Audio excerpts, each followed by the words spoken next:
Yes. Hello everyone. Welcome to Abhipedia powered by Abhimanyu IAS. My name is Barka Mirza and मैं आज आपके साथ हूँ for once again economics and social issues, basically for NABARD Grade A and RBI Grade B 2021. And today we'll be dealing with MCQs on poverty and unemployment. Okay so before we start as always मैं आपको बताती हूँ कि please subscribe कीजिए हमारे channel को, press the bell icon, whenever we will have a lecture you will get the notification and ज़्यादा से ज़्यादा शेयर कीजिए. And one more important thing कि यू है ऑलरेडी नो कि हमारे ऑर्गेनाइजेशन में नबार्ड ग्रेड ए के लिए एंड RBI ग्रेड बी के लिए ऑलरेडी हमारी कोर्सेज़ जो है वो लॉन्च हो चुकी है. If you want any details regarding these courses आप हमारे डिस्क्रिप्शन बॉक्स पे विज़िट कीजिए, आपको वहाँ पे सारे इन्फॉर्मेशंस अवेलेबल मिल जाएंगे. ओके सो चलिए let's get started. So today will be dealing with the MCQs on poverty and unemployment. As you all know कि पॉवर्टी क्या है. पॉवर्टी बेसिकली मीन्स गरीबी, है ना, एंड अनएम्प्लॉयमेंट दैट इज़ बेरोज़गारी. तो आज हम deal some MCQs, basic MCQs करेंगे on this chapter. Okay so the first question of the day. See, read out the question carefully and try to solve. ठीक है, चलो. Which of the following committee is not related to poverty estimation. आपको question क्या पूछा गया है कि ऐसा कौन सा कमेटी है जो कि पॉवर्टी एस्टिमेशन नहीं बताता, which is not related to poverty estimation. The options are Alagh committee, B Balwant Rai Mehta committee, C Rangarajan committee या फिर डी लगड़ावाला कमेटी, और E none of the above. Which of the following committee is not related, कौन सा ऐसा committee है जो poverty estimations नहीं देती. चलिए मैं बता दूं, अलग कमेटी एक ऐसी कमेटी है जो आपको पॉवर्टी एस्टिमेशन देती है. रंगराजन कमेटी भी आपको पॉवर्टी एस्टिमेशन देती है एंड लगड़ावाला कमेटी भी पॉवर्टी एस्टिमेशन देती है. ये एक अलग कमेटी बेसिकली आपको बताती है कैलोरीज के बारे में, है कि नहीं. So the correct option is Balwant Rai Mehta committee. Okay, which is not related to poverty estimation. Poverty estimation basically हम बोल सकते हैं it is a method which is based on income और कंजम्पशन एक्सपेंडिचर, है ना, consumption expenditure. And if the income और consumption is below the minimum level, ठीक है, then it is set to be under BPL. ठीक है, so the correct option is Balwant Rai Mehta committee. Let's see, the correct option is B, Alagh committee जो कि हुई थी in 1979 basically for minimum daily requirements of 2400 and 2100 calories basically for the adults in rural and urban areas. ये basically calories define करती which relates basically for the adults in the urban and rural areas. And other committees like Lakdawala committee in 1993, Tendulkar committee 2009 and Rangarajan committee 2012. ये सारी committee ऐसी committee है जो कि poverty estimation देती है.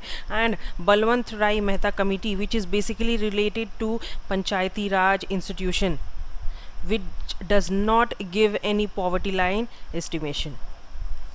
Okay, that's so Balwant Rai Mehta committee is the correct option. चलिए next question पे. हम आज फटाफट जल्दी जल्दी क्वेश्चंस करेंगे ताकि हम ज़्यादा से ज़्यादा क्वेश्चंस कर सके. Okay, so second one is what is unemployment trap. Unemployment trap क्या है. ऑप्शंस पढ़िए अच्छे से. स्टेटमेंट्स. ए है a situation when unemployment benefits discourage the unemployed to go to work. B a situation where people working informally without proper job contracts and thus sans any legal protection. पहला में आपको क्या बता रहा है कि unemployment जो ज़्यादा से ज़्यादा मेहनत करके भी सेम चीज़ उसको बेनिफिट मिल रही है एंड जो लोग नहीं भी काम कर रहे हैं उसको भी सेम बेनिफिट अचीव वो कर रहे हैं. देन सेकेंड इज ये एक ऐसा सिचुएशन है जहाँ पे people are working informally, unofficially, जिसके पास प्रॉपर जॉब नहीं है, without any legal protection. Then the third one we have, it refers to the time lag. ये एक ऐसा situation है जैसे जो एक time lag है between the job when an individual is searching for a new job or is switching. कोई individual search कर रहा है न्यू जॉब के लिए, या फिर कोई एक जॉब को छोड़ के दूसरे जॉब पे जा रहा है, या फिर D, it is a loss of job due to change in technologies change in technologies के वजह से जॉब में लॉसेज हो रही है, अनएम्प्लॉयमेंट हो रहा है। तो अनएम्प्लॉयमेंट ट्रैप क्या है? Unemployment trap, the correct answer is, it is a situation when unemployment benefits discourage the unemployed to go to work। मतलब घर बैठे अगर हमें उतना ही काम मेहनत करके भी सेम बेनिफिट मिल रहा है, और किसी को घर बैठे ही वो बिना मेहनत के भी उसको बेनिफिट मिल रहा है, दैट इज़ अनएम्प्लॉयमेंट ट्रैप। ये एक ऐसा सिचुएशन है when unemployment benefits discourage the unemployed to go to work. Okay, people find the opportunity cost of going to work too high when one can simply enjoy the benefit by doing nothing। एक बहुत मेहनत करके उसको वो चीज़ benefit मिल रही है, and एक बिना मेहनत किए हुए वो बेनिफिट उठा रहा है, that is unemployment trap. Okay, चलो सेशन को ज़्यादा से ज़्यादा शेयर कीजिए ताकि other students will also be a part of it. And कोई भी क्वेरी हो, कोई भी कमेंट हो, आप प्लीज़ मुझे कोई भी क्वेरी हो, कोई भी क्वेश्चन हो, आप प्लीज़ मुझे कमेंट के थ्रू पूछिए, मैं आपको आंसर प्रोवाइड करूँगी। ओके, चलिए third one, see, read out this statement carefully. Okay, a category of unemployment arising from the mismatch between the job available in the market and the skills of the available workers in the market। Which type of unemployment is being discussed here? ये एक ऐसा category of unemployment है जहाँ पे mismatch हो जाता है, गड़बड़ हो जाता है बिटवीन दी जॉब, जो जॉब अवेलेबल है मार्केट में उसके, एंड स्किल्स जिसके अंदर है, वर्कर्स के अंदर जो स्किल्स डेवलपमेंट है, एक्सपीरियंस है, टेक्नोलॉजीज़ है, डेवलपमेंट्स है। तो job available in the market and जो वर्कर्स के अंदर स्किल है, उन दोनों के बीच में मिसमैच हो जाता है। इस टाइप के अनएम्प्लॉयमेंट को हम क्या बोलेंगे? Options are cyclical unemployment, B frictional, C structural, या फिर D disguised unemployment.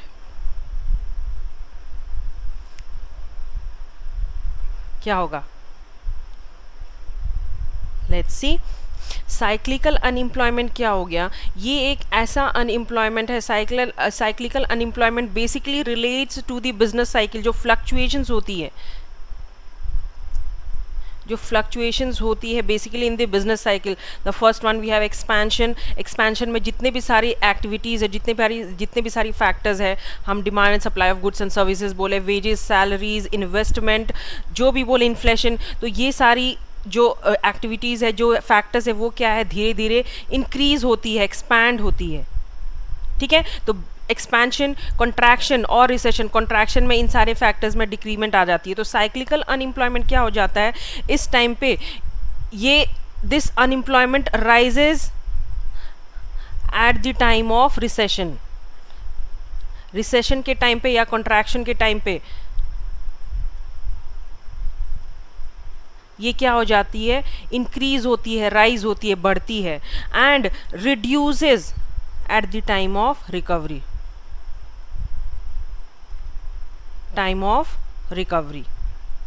That is cyclical unemployment. This basically relates to the fluctuations जो कि होता है इन द बिजनेस साइकिल। उस हिसाब से ये अनएम्प्लॉयमेंट इंक्रीज या डिक्रीज होती है। Then second one we have frictional unemployment. Frictional unemployment basically हम क्या बोलते हैं? जो पर्सन्स, जो पब्लिक, जो इंडिविजुअल्स एक जॉब को छोड़ के दूसरे जॉब को ज्वाइन करते हैं, ठीक है, leaves one job to get another job, that is frictional unemployment. ठीक है, then the third one we have structural unemployment, जो कि हम लोग बात कर रहे हैं। ये एक ऐसा मिसमैच, एक ऐसा सिचुएशन है जहाँ पे मिसमैच हो जाता है between the jobs available and the skills of the available worker, that is structural unemployment. So the correct option is C, structural unemployment. And last वाला भी मैं आपको बता दे रही हूँ, डिसगाइज्ड अनएम्प्लॉयमेंट। डिसगाइज्ड अनएम्प्लॉयमेंट क्या होता है? जहाँ पे प्रोडक्टिविटी लो होती है, काम है ही नहीं, productivity of goods and services low होती है, but workers are filling to get the job. Same job करना है और बहुत सारे वर्कफोर्स एक ही जॉब के लिए फिल कर रहे हैं। Demand and supply of goods and services low है तो काम कहाँ से मिलेगा, प्रोडक्टिविटी जब लो है, प्रोडक्शन एक्टिविटी जब लो है तो आपको काम कहाँ से मिलेगा। सो एक जॉब है, फॉर एग्जांपल बोलते हो ना, एक जॉब है और उसमें बहुत सारे वर्कर्स काम ढूंढ रहे हैं, काम के लिए फिलअप कर रहे हैं, that is disguised unemployment. Okay, so this is structural unemployment, जहाँ पे कंपनीज जो बिग कंपनीज, बिग ऑर्गेनाइजेशंस जिसको नीड होती है वर्कर्स की, जिसमें स्किल्स हो, एक्सपीरियंस्ड हो, नॉलेजेबल हो, बट वर्कर्स उन्हें वैसा मिलता नहीं है। जॉब्स अवेलेबल है इन दी मार्केट में, but skilled, experienced, knowledgeable jobs in जो कि वर्कर्स में नहीं है, दैट इज स्ट्रक्चरल अनएम्प्लॉयमेंट। इसके लिए हम बोलते हैं it is a mismatch between the jobs available and the workers available in the market. Okay, many people in India do not get job due to lack of requisite skills and due to poor education level. So ये क्या हो जाता है, एक बहुत बड़ी problem हो जाती है to train them in the for working in the company. Okay, चलो next question. Consider the following statements. आपको स्टेटमेंट्स पढ़नी है अच्छे से, उसके बाद try to solve. Okay, the first statement is poverty line estimation in India is based on income or consumption level, and second statement is poverty estimation in India is carried out by Niti Aayog's task force. Which of the following statement is correct? A 1 only, B 2 only, C both 1 and 2, या फिर D neither 1 nor 2। आपको statement पढ़ना and try to solve. This is the most basic question, so all should answer this question. आप लोगों को time नहीं लगाना चाहिए, फटाफट आंसर्स देनी चाहिए। जैसे कि हमने पहले डिस्कस किया, दैट इज़ पॉवर्टी लाइन क्या है। ये एक ऐसा सिस्टम है, ये एक ऐसा मेथड है जो कि पॉवर्टी एस्टिमेट करती है in the country, which is basically based on income और कंजम्पशन लेवल, है कि नहीं। And if the income or consumption level is below the minimum level, then the person or individual is said to be under BPL. So this statement is correct. And second one we have poverty estimation in India is carried out by Niti Aayog's task force. This statement is also correct. पहले क्या होता था, poverty estimation किसके हिसाब से चलती थी, planning commission, है कि नहीं। बट अब इसे कैरीड आउट, अब इसे कौन कैरी करता है, एस्टिमेशन कौन इसका देता है, कैरीड आउट करता है bye NITI Aayog force. So the correct option is both 1 and 2। Okay, it is based on both consumption expenditure, आपका इनकम कितना है, एंड कंजम्पशन आपके खर्चे कितना है, आपका इनकम आप कितना अचीव कर रहे हो, एंड आपका कंजम्पशन आप कंज्यूम कैसे करते हो, जो कि रोटी कपड़ा मकान, आपके खर्चे कितने हैं। ओके, एंड नॉट नहीं होगा, एंड ऑन इनकम लेवल्स, ठीक है। Poverty estimation India is basically, जैसे कि मैंने आपको बोला, is carried out by NITI Aayog task force. Calculation इसकी कौन करती है, बेस्ड ऑन कौन से डाटा पे, NSSO, that is national sample survey office. Data is captured by NSSO under the Ministry of Statistics and Program Implementation, that is MOSPI। Ministry of किसके under, Ministry Statistics and Program Implementation, that is poverty line estimation। Okay, चलो next question। Causes of poverty in India। Which of the following are the causes, poverty क्यों होती है हमारी country में, हमारी economy में poverty कैसे फैलता है, क्यों होता है पॉवर्टी, क्या क्या उसके क्या क्या कॉजेज हैं। So which of the following are the causes of poverty in India. The first one we have efficient resource utilization, second one we have unemployment, third one we have colonial exploitation, fourth we have population exploitation।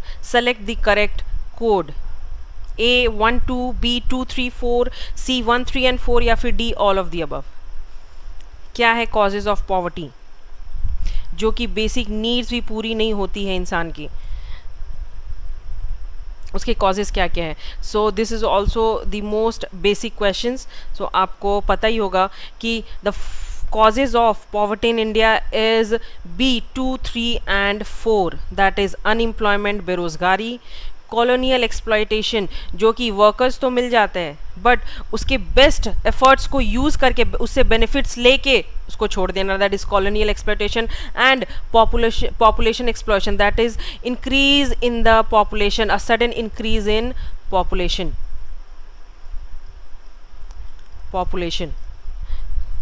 तो ये क्या है? Causes of poverty.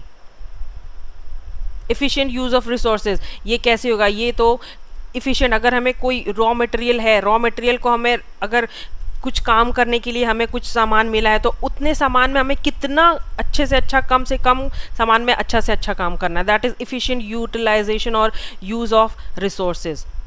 So this is not a cause of poverty in India. Okay, see, there is underemployment and disguised unemployment in the country, particularly in the farming sector. Under unemployment and disguised unemployment, production ही नहीं है, demand ही नहीं है goods and services की, तो employment opportunities कहाँ पे मिलेगी? तो ये सारी चीज़ें ज़्यादातर कहाँ पे देखने को मिलता है? In the farming sector. So this has resulted in low agricultural output. आपने खर्चा तो किया बट आपको आउटपुट इसका क्या मिल रहा है? लो मिल रहा है. And also led to a dip in the standard of living. Normal सी बात है, इफेक्ट करेगा अगर एग्रीकल्चरल, अगर रूरल एरियाज़ में आप देखा जाए तो अगर आपकी एग्रीकल्चर जो जितना आपने स्पेंड किया उतना आपको आउटपुट अगर लो मिल रहा है तो इससे तो स्टैंडर्ड ऑफ लिविंग, एम्प्लॉयमेंट, ये सारी चीज़ों पर इफेक्ट होगी ही, है कि नहीं? And efficient use of resources can help to eliminate. Efficient use, और अगर हम रिसोर्सेज कम से कम रिसोर्स को यूज़ करके उससे अच्छा से अच्छा काम करें, अगर हमें एग्रीकल्चर आउटपुट भी थोड़ा हमारा इंक्रीज हो तो हम पॉवर्टी धीरे धीरे रिड्यूस कर सकते हैं through efficient use of resources. Okay, चलो next question. See, consider the following statements with reference to poverty elevation programmes. Statement क्या दिया हुआ है? प्रोग्राम्स के बारे में. किस प्रोग्राम के बारे में? Poverty alleviation, poverty reduction programmes. The statements are, पहला स्कीम क्या है? Annapurna scheme. See, this scheme was started by the government in 1999 to 2000 to provide food security to people identified as BPL families. ये Annapurna scheme जो कि start किया गया था bye government of India in 1999 से 2000 तक, मेनली क्या करना है? फूड सिक्योरिटी प्रोवाइड करना है टू दी BPL फैमिलीज. ठीक है. And the second statement is Pradhan Mantri Kaushal Vikas Yojana. इसका क्या मेन एम था? It will focus on fresh entrant to the labour market, specially students who have passed class 12. ये दो स्टेटमेंट आपको दे दिया गया है. अब पॉवर्टी एलिवेशन प्रोग्राम्स, क्या ये दोनों स्टेटमेंट करेक्ट है या नहीं है? विच of the following statement is correct? 1, 2, both 1 and 2 या फिर निदर 1 नॉर 2? क्या होगा इसका correct option? Poverty alleviation programme. अगर आपको अन्नपूर्णा स्कीम एंड प्रधानमंत्री कौशल विकास योजना के बारे में पता है तो आप फटाफट आंसर्स दो. क्या होगा इसका करेक्ट ऑप्शन?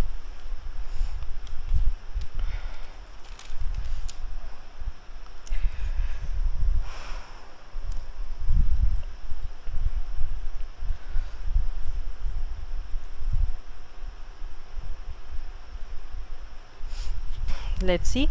चलिए मैं बता दूं, अन्नपूर्णा स्कीम बेसिकली स्टार्ट हुई थी, ये एक गवर्नमेंट ऑफ इंडिया ने स्टार्ट किया था ये स्कीम इन 1999 से 2000 तक, to provide food security to people identified as BPL families. नहीं, फूड सिक्योरिटी ये प्रोग्राम स्टार्ट हुआ था इन 1999-2000 तक, mainly to provide food security to the senior citizen.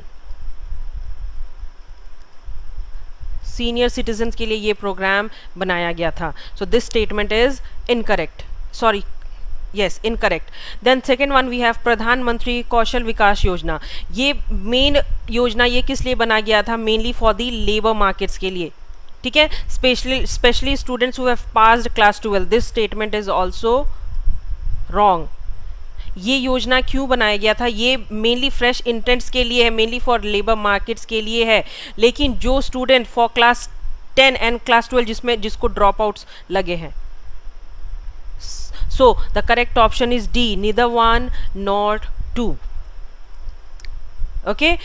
C Annapurna scheme जो कि स्टार्ट हुई थी by government of India to provide food to senior citizens who can not take care of themselves, under कौन सी programme, national old age pension scheme के अंदर, and who have no one to take care, mainly for the senior citizens to provide food securities to them under the national old age pension scheme.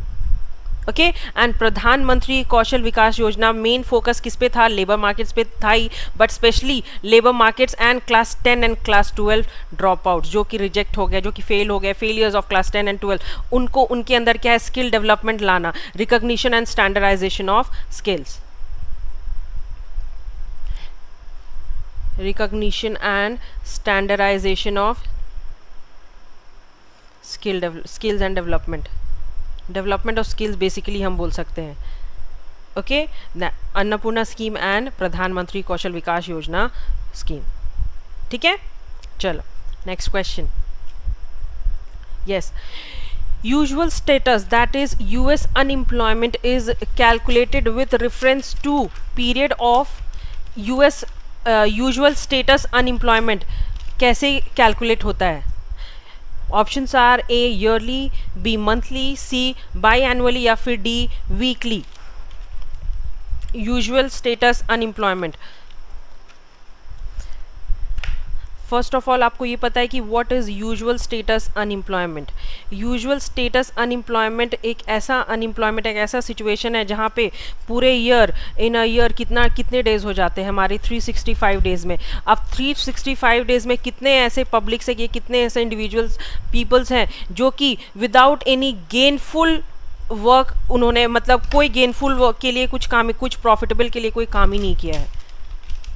तो इन सारे चीज़ों पे government ने क्या किया है, एक यूजुअल स्टेटस अनएम्प्लॉयमेंट, ये एक ऐसा सिचुएशन है जो कि उन्हीं सारे पब्लिक्स को कैलकुलेट करती है जो कि विदाउट किसी ने एनी गेनफुल वर्क के लिए काम किया हो। ठीक है, and usual status unemployment is calculated with reference to a period of yearly, जैसे कि मैंने आपको बता दिया था 365 डेज एनुअली होती है इसकी calculation. Okay, C usual status approach to measuring unemployment uses a reference period of 365 days, that is 1 year annual period before the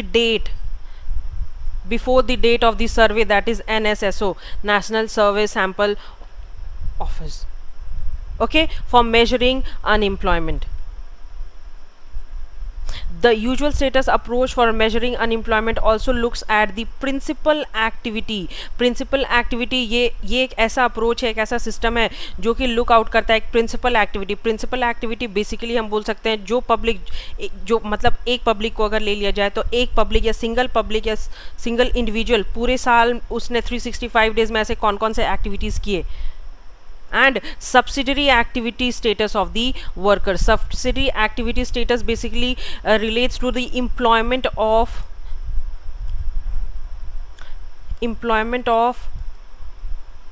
young and employment of women.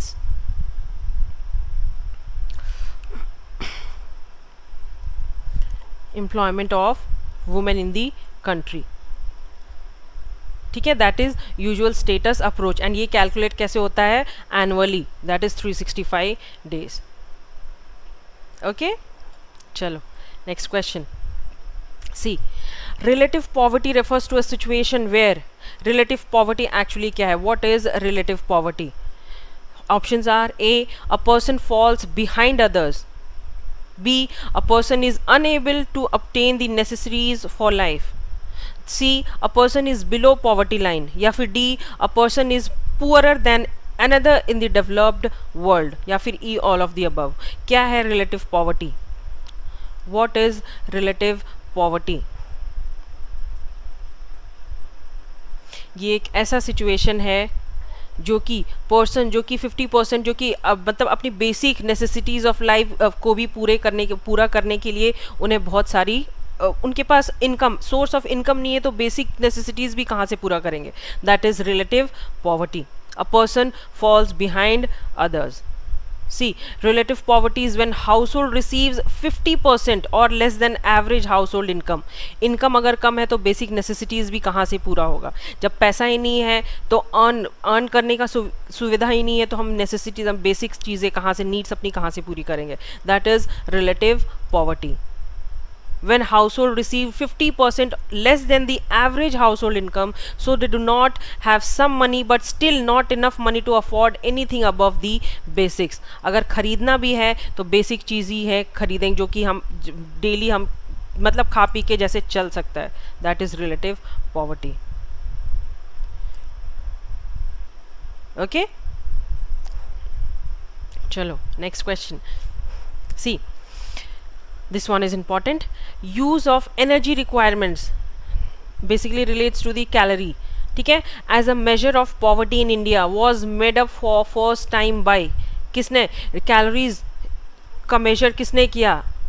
First, who was first made for the first time in India? That is energy requirements, calories. A. Amartya Sen, B. Dandekar and Rath, C. Planning Commission, D. T.N. Srinivasan, या फिर E. none of the above. Use of energy requirements, calories as a measure of poverty in India was made for the first time by, किसने invent किया था energy requirements? The correct option is Dandekar and Rath. Dandekar and Rath in 1971 used a daily intake of 2250 calories per person to define poverty line for India. Poverty line को define करने के लिए उन्होंने ये चीज़ invent किया था in 1971 में, that is daily intake of 2250 calories per person.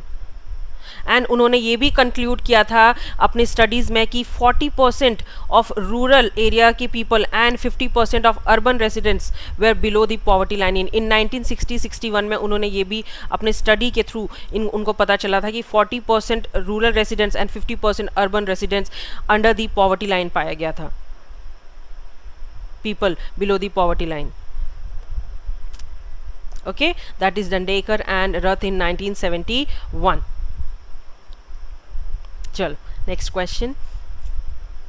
या, consider the following statements with reference to MNREGA. आप लोगों को पता ही होगा कि मनरेगा स्कीम क्या थी. सो options are: 1, it is an unemployment scheme that was launched to provide social security by guaranteeing a minimum of 100 days paid work per year to unskilled laborers.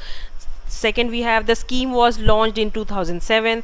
The third one, we have this act provides right to work to people. I hope आप सब लोगों को ये चीज़ पता होगी about MNREGA. So फटाफट answers दीजिए. Which of the following statement is not correct? इसमें क्या पूछा गया है, कौन सा ऐसा स्टेटमेंट है जो कि रॉन्ग है? A only, B 1 and 2 only, C 3 only, या फिर D 2 only?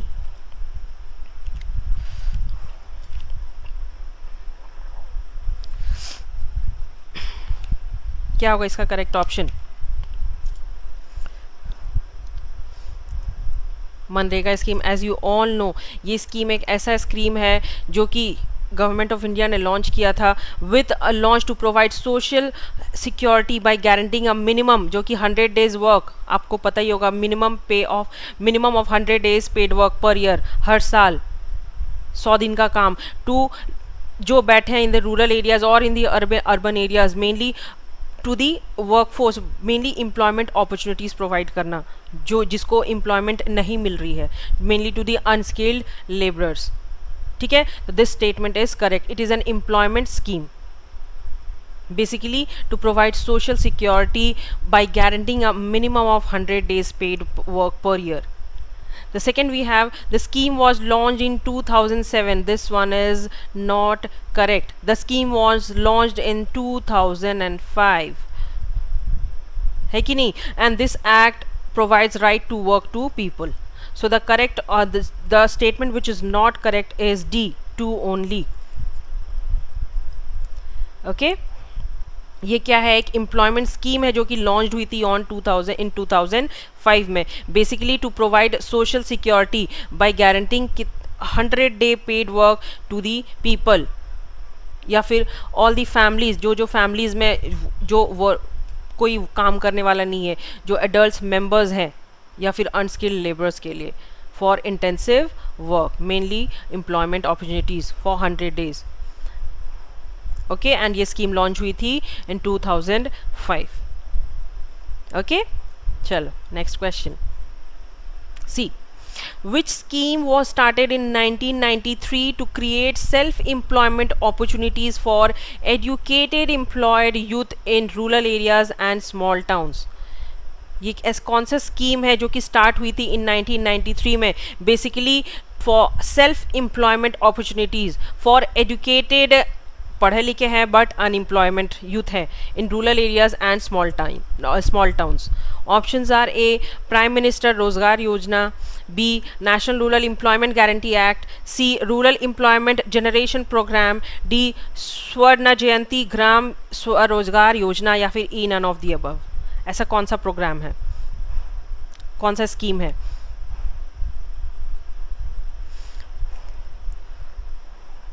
The scheme is Prime Minister Rozgar Yojana. Was started in 1993 to create self-employment for educated unemployment youth. ठीक है, स्टार्ट हुई थी in 1993 to create and provide sustainable employment opportunities in the rural areas and small towns में. क्या provide करना है? Basically employment opportunities provide करना है जो पढ़े लिखे इंसान है बट उनको जॉब नहीं है.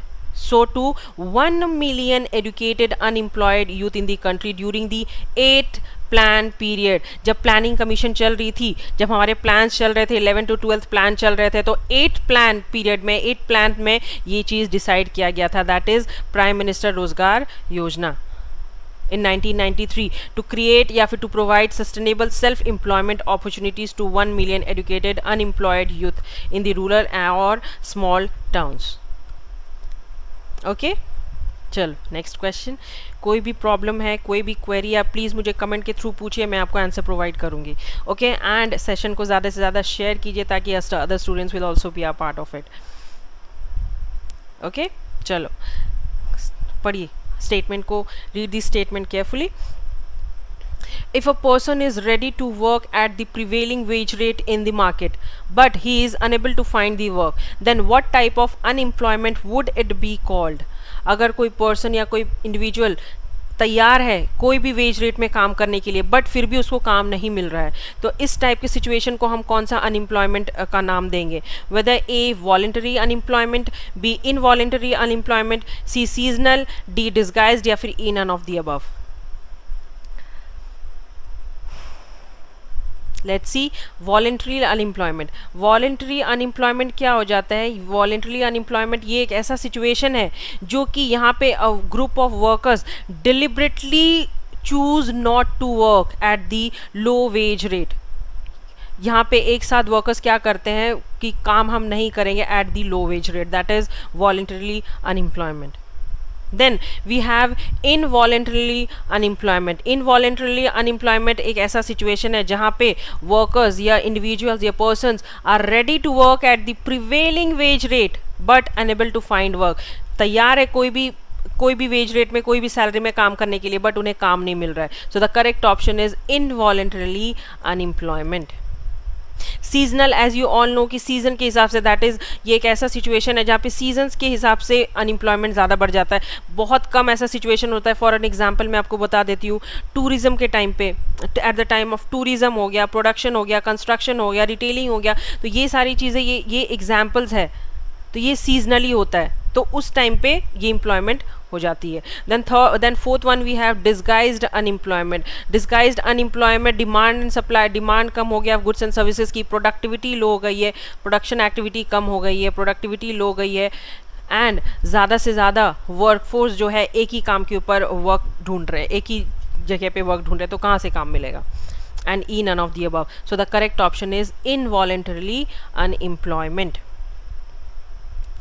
ये एक ऐसा सिचुएशन है जहाँ पे person wants to work but he does not get the job because economy is lacking in providing the job.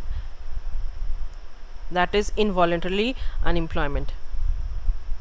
Okay, चलो next question. The food for work programme was renamed as, food for work programme इससे पहले क्या था, was renamed as A. Rural Landless Employment Guarantee Program, that is RLEGP. B. National Rural Employment Program, that is NREP. C. Jawahar Rozgar Yojana, that is JRY. D. Integrated Rural Development Program, that is IRDP, या फिर E. None of the above. The Food for Work Program was renamed as, the Food for Work Program was renamed as National Rural Employment programme. ये भी एक ऐसा programme है जो कि main aim क्या था, to provide employment opportunities. NREP was launched, कब लॉन्च हुई थी, इन 1980. बेसिक एम क्या था, to increase employment opportunities in the rural areas, जहाँ पे कोई चीज़ की फैसिलिटीज़ नहीं रहती, लो एग्रीकल्चर आउटपुट मिलता है, उस हिसाब से एम्प्लॉयमेंट अपॉर्चुनिटीज, अनएम्प्लॉयमेंट बहुत ज़्यादा रहता है. तो इनकी बेसिक NREP की बेसिक एम क्या थी, to increase employment opportunities in the rural areas. The major step towards poverty alleviation, poverty को रिड्यूस करना है, गरीबी को हटाना है. गरीबी को हटाने के लिए क्या है, ये प्रोग्राम लॉन्च किया गया, to increase employment opportunities. And this programme was replaced the food for work programme.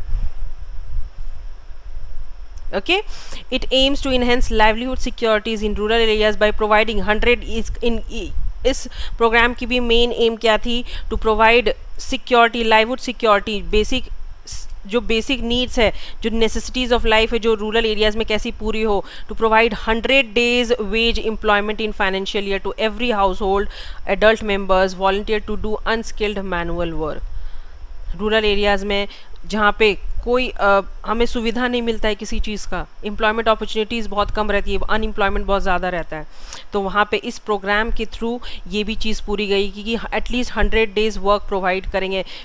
उसी हिसाब से वेज भी मिलेगा हर every year to every household in the rural areas, या तो वो एडल्ट मेम्बर हो या unskilled, to do unskilled manual work. So the Food for Work program was renamed as NREP. Okay, chalo, next question. Yes, see, how does the National Rural Livelihood Mission, that is NRLM, seek to improve livelihood options of rural people, rural poor? Okay, आपको पूछा गया है किसके बारे में, NRLM, that is National Rural Livelihood Mission. See, statements are: 1. By setting up a large number of new manufacturing industries and agri-business centers in rural areas. 2nd, we have by strengthening self-help groups and providing skill developments. 3rd, we have by supplying seeds, fertilizers, diesels, pump sets and micro irrigation equipments free of cost to farmers. इनमें से कौन सी statement है जो correct है? Select the correct answers using the codes 1, 2 and 3, B 1, 2, C 2 and 3 या फिर D only 2. The question is asked about NRLM, that is National Rural Livelihood Mission. अगर आपको इसके बारे में पता है तो आप जल्दी से आंसर दे सकते हो. By setting up a large number of new manufacturing industries and agri-business centers in rural areas. This statement is wrong, incorrect. Okay, main aim इस मिशन, मेन एम इस स्कीम का, ये इस प्रोग्राम का क्या था, by strengthening self help group. Self help group को क्या है और बढ़ाना है, and providing skill develop, provide to have self employed in the economy in the rural areas. So the correct option is 2. And by supplying seed, fertilizers, diesel, pump sets and micro irrigation equipments free of cost to farmers. This statement is also wrong. So the correct option is D only.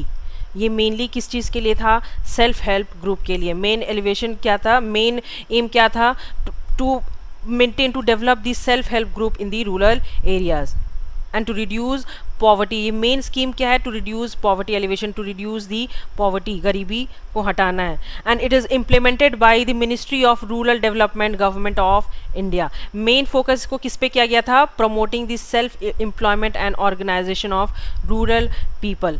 Self help group basically आपको, आप देखते होंगे कि village area में अगर आप जाओगे तो एक group of people, group of womens basically वो क्या करती हैं, ग्रुप बना के जो होता है गांव के अंदर ही, रूरल एरियाज़ के अंदर ही खुद ही घर बैठे बैठे एम्प्लॉयमेंट करती है, कुछ कुछ पैसे जमा करती है कि आगे चल के काम आ जाए कुछ. So these are self-help group members. The basic idea behind this program is to organize the poor into self-help groups.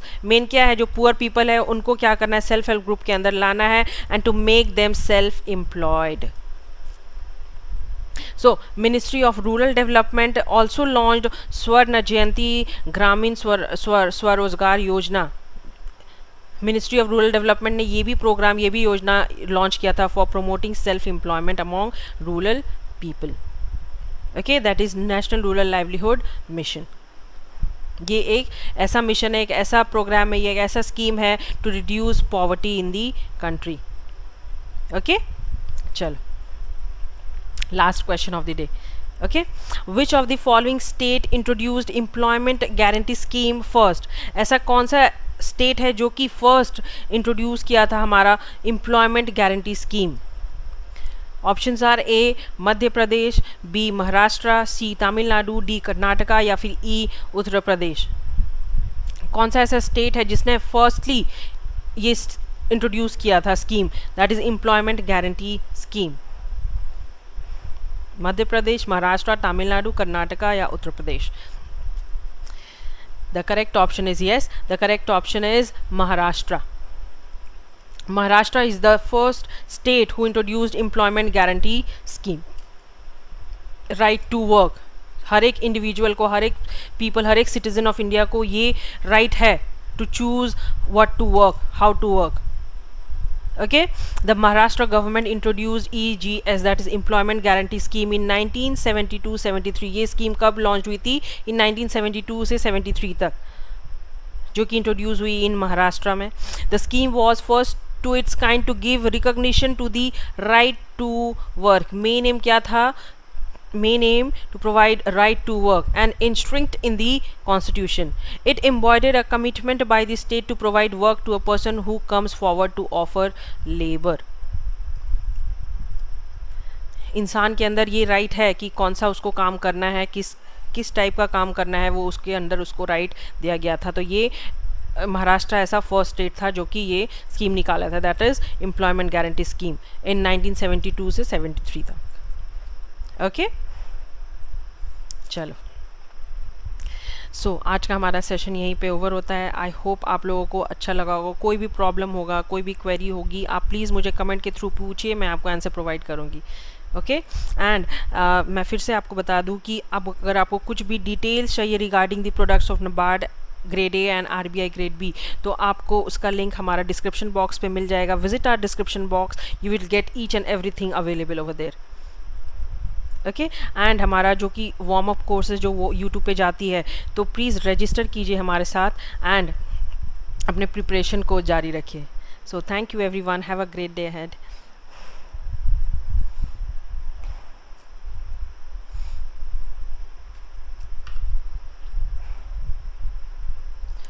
Okay,